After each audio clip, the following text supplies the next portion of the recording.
So now we were stuck in Hungary. But my father had a letter from the Bishop of Prešov when we had been in the convent. And the letter said to every Catholic convent and every Catholic monastery to give us refuge. So there was a monastery close by to the home of the people where we were staying. So my father took us there, and the monk who opened the gate, and I guess eventually he calls the priest who was, what do you call the priest who was the head of the monastery?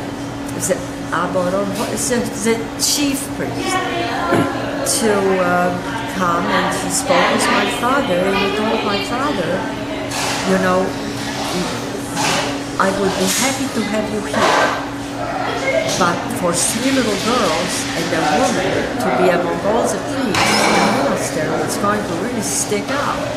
So my suggestion is you stay with us and take your children and your wife to the convent that's not so far away. So we walked to the convent, and they took us in. And we stayed in the convent for about 6 weeks, I think. So it took my father that long to arrange how to get us back to Slovakia, because in Hungary we didn't know anybody. But in Slovakia, he already had built under the kitchen floor of a friend of his, who, by the way, was a Catholic. That's what I mean about my father and my grandfather had relationships with people regardless of what religion they were. It was special. I knew it was special. And so he had already an underground little cubbyhole under the floor of this man's home. So he thought if he can put the 3 daughters into a convent and get himself into the cubbyhole with mom, all would be well. So now remember, this is now like the middle of 1943. But the front was advancing. I mean, there was already so much upheaval going on. What was advancing? The front with the Russians from this side. The Russians? The Russians were advancing from this side. I mean, it was weird because Russia invaded Slovakia eventually, but not yet. Still, my father thought that it was too dangerous to cross Slovakia, to go all the way to northeast Slovakia, where Prešov was, to put us back into the same old convent. So he decided to put us into a convent that was right across the border from Hungary. So we crossed the border illegally again from Hungary to Slovakia at a place called Nitra. And so he put us in a Catholic convent in Nitra, and they kept us. I mean, the convent in Nitra was St. Vincent's. The nuns had those big head, you know what I mean? Like the one that was in a movie. Flying nuns, yeah. The flying nuns, that was the kind. So he puts us in Nitra. And so we spent the rest of the warriors in Nitra. And so that was my experience with Mary. But that was not my only experience with Mary. Years and years later, I was in Canada. And I was doing something like acupressure. Anyway, when the session was finished, I saw Mary right in front of me. The same Mary that appeared to me so many years before. And here was Mary smack in front of me. Then was Christ on this side. Then here was Jehovah. Over here, on this side of Mary, there was an empty space about yay much, empty space, like 45 degrees and empty. And beyond that, there was Buddha and there was Brahma. And Mary was telling me, we are in harmony.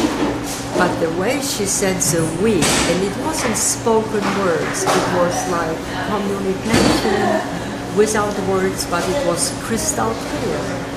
And she said,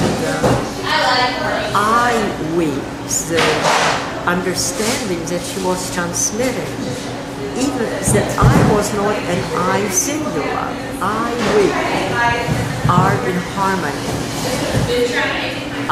We are one. And I have always wondered what was that empty spot on this side of her. And I figured that maybe the empty spot was to let me know that people have so many ways of connecting to the absolute. And I don't even know the names of all these ways that people on this earth have tried to reach the absolute. Well, sounds like you had quite a relationship with Mary. I wonder if it was more than just from one Jewish girl to the next. I never looked at it that way. It's funny. Well, we tend to forget that Mary was a Jewish girl. That's very funny. I never thought about it this way, but I have to tell you this, that the Marys that appeared to me on those two occasions had black eyebrows, and it at first dark eyebrows, all right? The hair, because the rest of her hair was covered up with a blue veil. And when I noticed it, I thought, wow, the Marys that I have seen in paintings in the convent were always blonde, blue-eyed. So I never thought about it. Well, what's interesting too is, now wait a minute, before I get into anything that might come from my side, first time I talked to you, you mentioned something about somebody talking about an intercessor. They referred to someone said there's going to be an intercessor in your life. Oh my God, yes. Oh God. That was, years and years later. That was like within the last 15 years, and I'm 77 now, so I was already way up there in my age.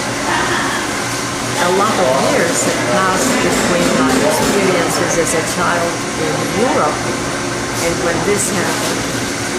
And so someone has told me that I should call up this guy who reads your future, past, whatever.